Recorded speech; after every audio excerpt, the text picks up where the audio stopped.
Welcome to this explainer. Today, we're going to completely reframe everything we thought we knew about polycystic ovary syndrome, or PCOS.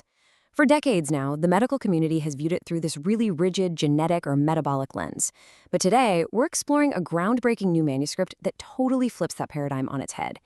We're going to dive into a fascinating trauma-driven neuroendocrine framework that traces the origins of PCOS not just to the ovaries, but all the way up to the brain. But before we get into the heavy science and the intricate biological pathways, I want you to ask yourself a fundamental question. Are we looking at PCOS all wrong?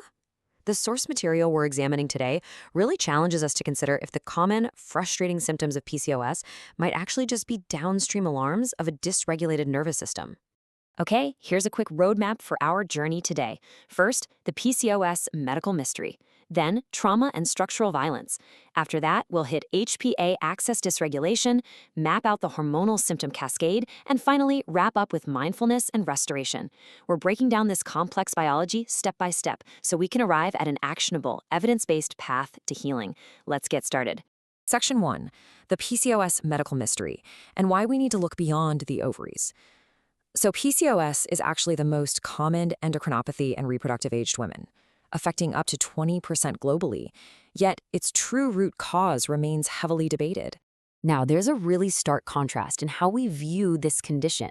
The prevailing model relies heavily on the Rotterdam criteria, which focuses primarily on diagnosing and treating localized symptoms, things like ovarian cysts or insulin resistance.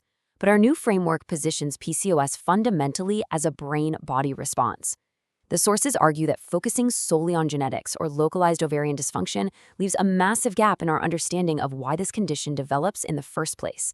And the epidemiological data we have brilliantly illustrates the flaw in that purely genetic model. The numbers clearly show that Maori, Pacific Island, and Indigenous women globally experience significantly more severe metabolic phenotypes of PCOS compared to European women. Basically, they suffer from far more severe physical and hormonal symptoms. If this condition was strictly a matter of predetermined genetics, well, genetics alone simply cannot explain these vast health inequities in such amplified versions of the syndrome. There has to be an environmental trigger. Section 2. Trauma and structural violence as the missing link. Because if it's not just genetics, we have to ask, what is that trigger? To solve this mystery, the research insists we have to look beyond the sterile clinic and examine the lived environment of the patient. So the framework defines structural violence as the systematic ways social structures and institutions harm individuals. And this isn't necessarily through direct physical altercations, right? It's by preventing people from meeting their basic needs.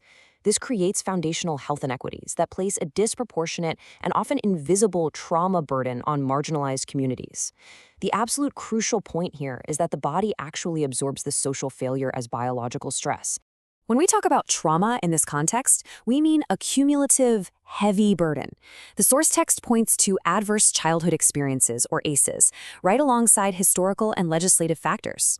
For example, the manuscript specifically notes the 1907 Tohunga Suppression Act in Aotearoa, New Zealand, which literally criminalized traditional Maori healers.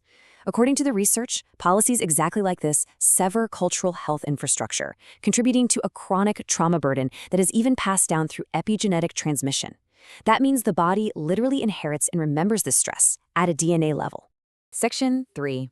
HPA axis dysregulation, or the brain-body connection. This is where we see exactly how social trauma physically transforms into biological chaos. Think of the hypothalamic pituitary adrenal, or HPA axis, as a biological row of dominoes. Don't worry about memorizing the alphabet soup here, just follow the chain reaction. Under normal, acute stress, your brain detects a threat. First, the hypothalamus releases a hormone called CRF. That knocks over the next domino, signaling the pituitary gland to secrete ACTH. Finally, that tells your adrenal glands to release cortisol. This cascade perfectly mobilizes your body for short-term survival. Once the threat is gone, the cortisol shuts the system off, and you just go back to normal. But when a person experiences chronic trauma or early life stress, this feedback loop completely breaks. The constant environmental alarms create a sustained allostatic load. That's essentially a massive amount of ongoing wear and tear on the body. This effectively alters the entire set point of the HPA axis. The research shows that this traps the body in a perpetual, unyielding state of high cortisol and immune-triggering inflammation, constantly pumping out cytokines like IL-6 and TNF-alpha.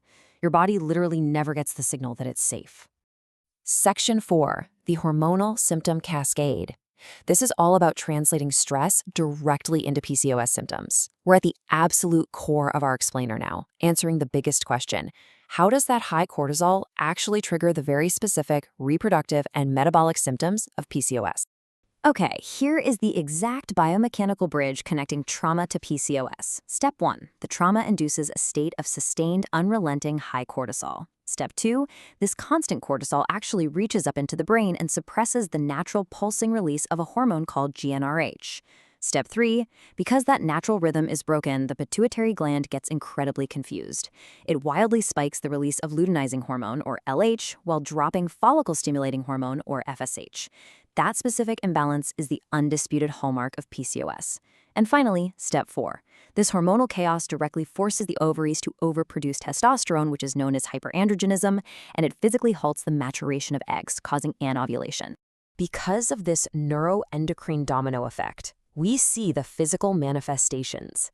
It is absolutely critical to take away from this that symptoms like hair loss, weight gain, insulin resistance, irregular cycles, and the physical cysts on the ovaries are not the disease itself. According to this framework, they are simply the downstream alarms. They are the physical evidence of a nervous system that was dysregulated by trauma and got stuck in survival mode. Section 5. Mindfulness and restoration, which is all about healing the architecture.